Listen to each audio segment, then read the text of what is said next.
और हमारा काम चलता रहे। ये जब तक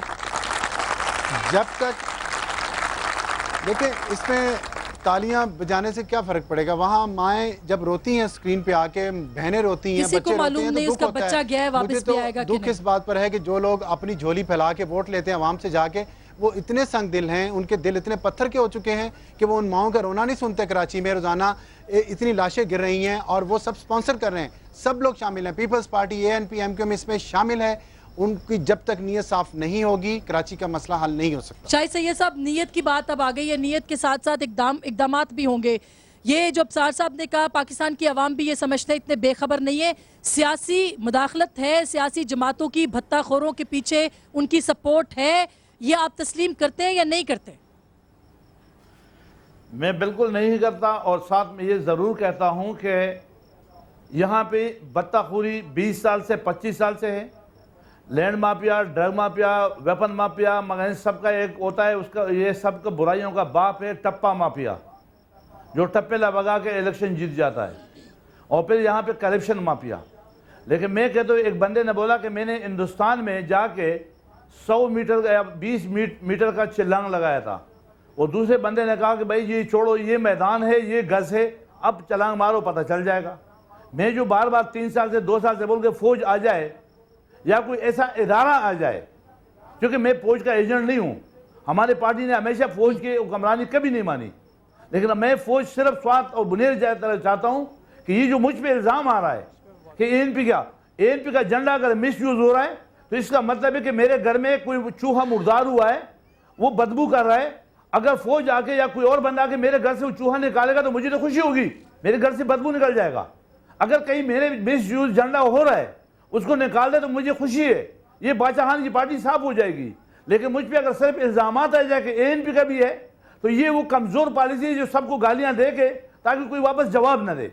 मुंह में अगर जुबान है तो उन लोगों के नाम ले जिन लोगों के ज्वाइंट इन्वेस्टिगेशन हुआ है, इदारों ने रिपोर्ट दे दी, इदारे आज भी तैयार है आपको बताने के लिए कि फलाना किलर है, फलाने जगह से कंट्रोल हो रहा है। अब पकड़े कौन?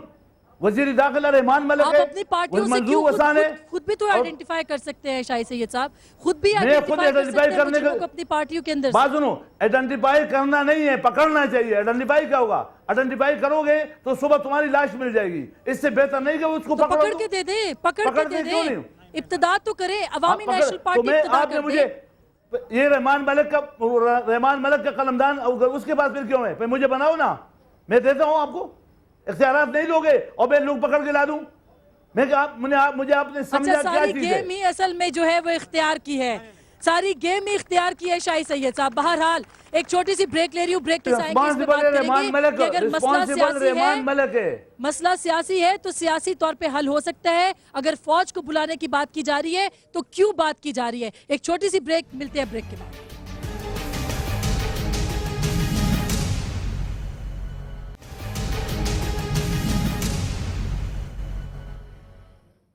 वेलकम बैक नाजरीन, एक बार फिर आपको खुशामदीद कहते हैं। शहर इस्लामाबाद से बात कर रहे हैं, शहर कायद की, जो कि जहाँ पे खून की होली है और जिसका रंग अब आसमान का रंग तब्दील होता दिखाई देता है। बहुत अफसोस, बहुत गम है हमें उन तमाम घरानों के साथ जिनके घरों में जनाजे पड़े हैं इस वक्त, और हमारे नोहे इस कराची के नोहे हैं जो कि हम पूरा पाकिस्तान महसूस कर रहा है। बहरहाल मैं सदीकुल फारूक साहब आपके पास जाऊँगी, उसके बाद आवाम के पास जाऊँगी। शाहिद सैयद साहब ने तस्लीम किया कि हाँ सियासी जंग है, सियासी लोग हैं, किसी के साथ जो दहशत गर्द है उन्होंने अपने साथ परचम लगा लिए मुख्तलिफ सियासी जमातों के, उनको साफ करना चाहिए। मैं अर्ज करूंगा, मेरे नुक्ता नज़र के मुताबिक ये सियासी जंग नहीं है।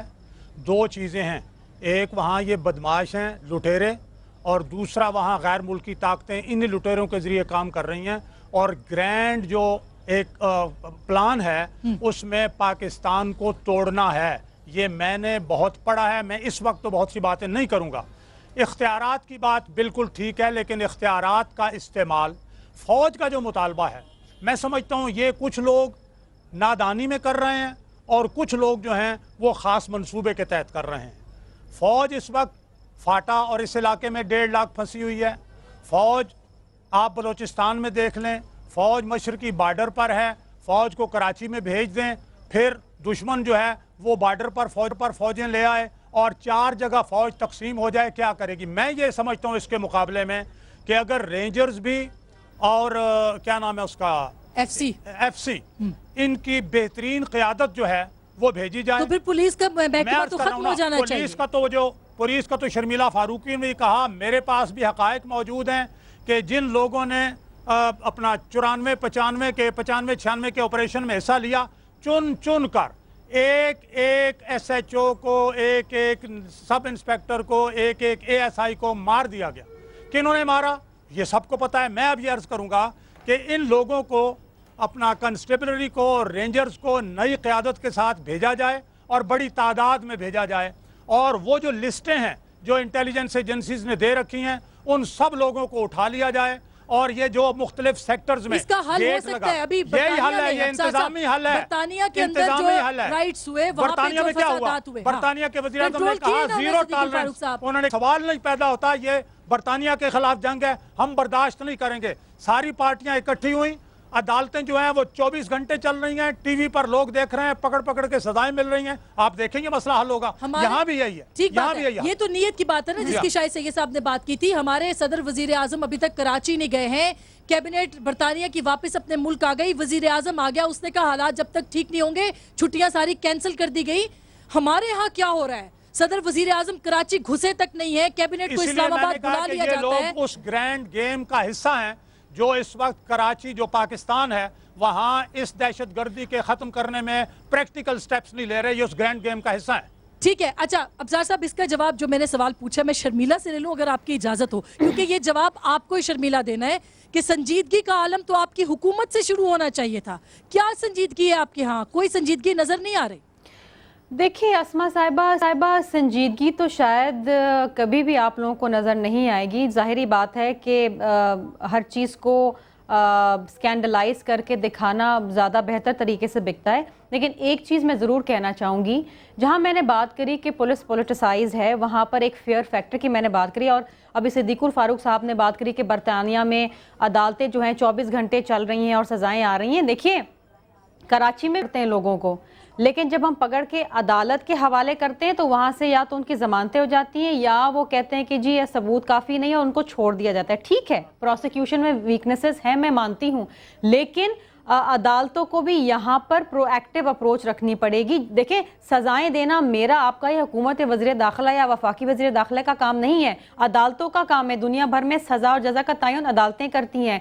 तो जब हमारी अदालतों से मुल्ज़िमान छूटते रहेंगे, वो सड़कों पर दनाते रहेंगे, क्योंकि जज़ा और सज़ा का तो तयन हो ही नहीं रहा है। यहाँ किसी को सज़ा मिलती नहीं है जुर्म के अंदर। यहाँ पर यह होता है कि आप या ज़मानत पर छुट जाते हैं, सड़कों पर निकलते हैं, आप वहीं मारते हैं। ये पुलिस वाले जो गिरफ्तारियां करते हैं उनको पता है कि आज हम पकड़ेंगे, कल ये जब छूट के आएंगे तो सबसे पहले उनकी बीवी बच्चों को ज़िबा करेंगे। ये तो बात, ये एक हकीकत है। पकड़े ही नहीं जाते हैं, पकड़े जाते हैं अस्मा साहिबा, पकड़े जाते हैं, पकड़े जाते हैं। मुझे आप बताइए कि मलिक इसाक जिन्होंने 100 कत्ल का खुद एतराफ़ किया अदालत में, उनको छोड़ दिया गया, ये हकीकत है। देखिए हमारी जो वीकनेसेस है मैं बताऊंगी, लेकिन जो दीगर इदारों की जो वीकनेसेस हैं वो भी हमें उसका भी एतराफ़ करना चाहिए। दूसरी चीज़ ये है कि जब मैंने टर्फ वॉर की बात करी तो मैं बड़ी हकीकत से और बड़े मैं संजीदगी से बात कर रही हूँ कि ठीक है, कराची में टर्फ वॉर है, हर कोई कहता है मेरा ये इलाका, तुम्हारा ये इलाका, और यहाँ घुसो नहीं। फिर एक दूसरी चीज़ ये है कि देखिए तमाम की तमाम जो किलिंग्स होती हैं कराची में, उसको वो पॉलिटिकली मोटिवेटेड नहीं होती। कराची में और भी मसले मसाइल हैं। यहाँ पर लैंड माफिया है, ड्रग माफिया है, यहाँ पर कालदम तंजीम के दहशतगर्द बैठे हुए हैं, बहुत सारी चीजें। हर चीज अगर आप क्लब कर देंगे, नहीं जी सियासी कारकुन एक दूसरे को मारते हैं, तो ये भी ज्यादती होगी। एक और चीज है, ठीक है, मैं कि संजीदगी की आपने बात करी अस्मा, संजीदगी का मसला ये है कि देखिए इस पे हम तो आपस में बैठ जाते हैं, टेलीविजन पे बैठ जाते हैं, बातें भी कर लेते हैं, बड़ी अच्छी अच्छी बातें करते हैं, लेकिन अनफॉर्चुनेटली जब अमलन कोई काम करने का वक्त आता है तो हमारे इख्तलाफात जो हैं बड़े उभर के आते हैं। ये एक हकीकत है। टीवी पे हम सब बैठ के बोलेंगे कराची को डीवेपनाइज कर दो, लेकिन हकीकतन कोई भी कराची को डीवेपनाइज करना नहीं चाहता है। सही। अच्छा अफजार साहब, ये बात हुई है, शर्मिला कहती है कि वो जाहिर है कि प्रोसिक्यूशन के मामलात हैं और उसमें बहुत ज़्यादा कानूनी तौर पे रिहा कर दिए जाते हैं कातिल वगैरह, लेकिन हम बात कर रहे हैं एडमिनिस्ट्रेशन की। अभी जब हम लोगों से पूछते हैं वो कहते हैं जी ट्रैफिक जैम होती है, उसके दौरान में भत्ताखोरी होती है, उसके दौरान में लूटमार होती है, लोगों की किलिंग्स होती हैं, ट्रैफिक खुलती है, सब चीजें नॉर्मल होके साथ ही बह जाती है ट्रैफिक के। कौन है? कोई नहीं देखने वाला वहां। वो कहते हैं ना, it's man behind the gun. Gun कुछ खुद नहीं होती, उसके पीछे जो बंदा तोप के पीछे बैठा होता है वो असल चीज़ होती है। आप इनसे बात करते रहें, पॉलिटिशियंस ये कह देंगे अदलिया मामला ठीक नहीं कर रही, अदलिया कह देगी जी प्रोसिक्यूशन मामला ठीक नहीं कर रही, प्रोसिक्यूशन कह देगी जी हमें एजेंसियां काम नहीं करने दे रही। आप इनसे बात करते रहें, सारी उम्र बात करते रहें, एक दूसरे पे इल्ज़ाम तराशी होती रहेगी। मैंने जो बात नीयत की है ना, असल बात नीयत की है। नबील कबूल पाकिस्तान पीपल्स पार्टी का MNA है, मेरे प्रोग्राम में उसने कहा कि ये मुफाहमत की सियासत नहीं है, मुनाफकत की सियासत है, और अगर चाहें तो 1 घंटे में कराची का मसला हल हो सकता है। जिसकी हमने मिसाल देखी पिछली दफ़ा 1 महीने पहले जब ये मसला शुरू हुआ, फारूक सत्तार ने DG ISA को फ़ोन किया तो कटी पहाड़ी पर फायरिंग रुकी 4 दिन बाद, विदिन 15 मिनट्स।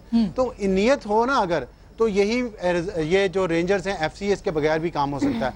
हमारे यहाँ नीयत नहीं है। इनमें से अभी आप देखें, हमारे आसिफ अली जरदारी साहब हैं, यूसुफ रज़ा गिलानी हैं, अल्ताफ़ हुसैन हैं, नवाज शरीफ हैं, इमरान खान हैं, असफंदियार वली है, सबके बच्चे लंदन बैठे हैं इस वक्त। इनमें से किसी का बच्चा, किसी का बेटा, किसी का बेटी कराची में नहीं रहता, ना किसी को गर्म हवा लगती है। वहाँ बच्चे मर रहे हैं जो वो पाकिस्तानी गरीब अवाम के मर रहे हैं, और इसलिए ये संग दिल हो चुके हैं क्योंकि इनके अपने बच्चों पे कोई तकलीफ नहीं आती, इसलिए इन्हें परवाह नहीं है लोगों की। लोगों के बच्चे मर रहे हैं, सही बात है। इन सबके बच्चे ऑक्सफोर्ड में पढ़ते हैं, ऑक्सफोर्ड स्ट्रीट पे शॉपिंग करते हैं, इसलिए इन्हें मसला ही कोई नहीं है। कराची में वहाँ रनछोड़ लाइन पे कोई मर रहा है, कटी पहाड़ी पे मर रहा है, कस्बा कॉलोनी में मर रहा है, इनके ऊपर क्या मसला है? इनका कोई मसला नहीं है। शाही सैयद साहब अभी बैठे यहाँ तकरीरें झाड़ रहे हैं, इन्हें क्या आज सूबाई असम्बली, वहाँ सूबाई हुकूमत छोड़ें, इधर वफाकी हुकूमत छोड़ें अगर ये मुखलिस हैं। हुकूमत में बैठ के हुकूमत पे कैसे तनकीद कर सकते हैं? हुकूमत में बैठ के ये कैसे कर सकते हैं? हुकूमत नहीं एक्शन ले रही।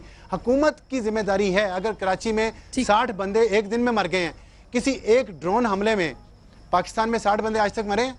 ड्रोन हमलों पे हर कोई आसान बात है ना, कैमरे पे बैठ के तकरीर कर देना। इमरान खान को कहीं कराची में जाके धरना दे, वहाँ 60 लोग एक दिन में। हम मुसलमानों ने रमज़ान के महीने में मार दिए। रमज़ान का महीने में खून गिराना हराम है हमारे मजहब में, उसमें मुसलमान को मार रहा है, इनको नजर नहीं आ रहा, यहाँ पे बैठे तकरीर कर देते हैं टीवी पे आके। ठीक बात है। शायद से ये सब आपके पास क्या जवाब है इस बात का, क्योंकि आप सबके बच्चे तो बाहर बैठे हुए हैं, मर रहा है तो गरीब लियारी का बच्चा मर रहा है, औरंगी टाउन का मर रहा है, कस्बा कॉलोनी का मर रहा है, कटी पहाड़ी का मर रहा है। आसमा देखो जी, मैं ये फिर ये कहूँगा कि जब अगर मुझ पे इल्ज़ाम है, बजाय कि मैं आपको टीवी पे फजूल की जवाब दूँ, इससे बेहतर ये नहीं कि आप फौज से न करें, रेंजर्स से करे, रेंजर्स से नहीं FCS से करे, पाकिस्तान के जिस इदारे से भी करे। कराची में across the board operation, killer is killer, वो किसी भी पार्टी का हो, किसी भी कौमियत का हो, किसी भी मसलक का हो, उसके खिलाफ ऑपरेशन होना चाहिए। पार्टी के खिलाफ ना करो, कौमियत के खिलाफ ना करो। किलर हो, वो ड्रग माफिया हो, बत्ता माफिया हो, लैंड माफिया हो, टप्पा माफिया हो, करप्शन माफिया के खिलाफ आप ऑपरेशन करो, जिस इदारे से करो, मुझे कबूल है। पहला मेरे पार्टी से शुरू करो, पहले मेरे कौम से शुरू करो, बाद में दूसरे से करो। एक तो मैं ये ऑफर करता हूँ। दूसरा, जिस तरह से बोला तो सिर्फ आपका ख्याल है कि सिर्फ फौज ये काम कर सकती है? आपका ख्याल है सिर्फ फौज ये काम कर सकती है, कोई और ये काम नहीं कर सकती?